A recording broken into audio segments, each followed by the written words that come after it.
তো দুপুরবেলায় আমরা স্নান করে মানে ঘাটের থেকে স্নান করে নৌকা একটুখানি ঘুরে ঘাড়ে চারদিকটা, আবার কালকেও যাওয়া হবে। তো আমরা রেডি হয়ে মানে দুপুরবেলায় খাওয়া দাওয়া করে না একটু বিশ্রাম নিয়েছিলাম। এত শরীর খারাপ লাগছিল চারিদিকে ঘুরে ঘুরে বলো বা স্নান করে।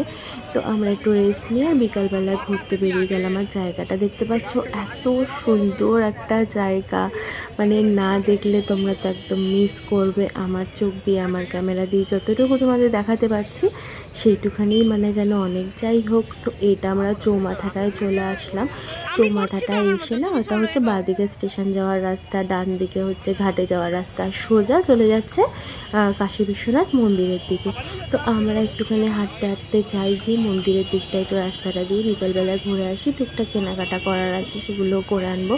তো রাস্তায় এত তীর্থযাত্রী কি বলবো, মানে মানে 1 জানুয়ারি তো, আর ঠান্ডাও তেমনি পড়েছে। উরে বাপ রে বাপ, কী বলবো। আর শুধু হাওয়া চালাচ্ছে, যেহেতু গঙ্গাটা রয়েছে সামনে না, তো এত হাওয়া তো কি বলবো। যাই হোক, আর চারদিকেই যেখানেই তাকাবে সেখানেই দেখো ওই বেনারসি শোরুম রয়েছে। মানে বেনারসি থাকবে না সেটা কখনো হয় নাকি। আমি তো একটু নিজের এই বাজে বিচ্ছিরি লুকটা তোমাদের দেখিয়ে দিলাম।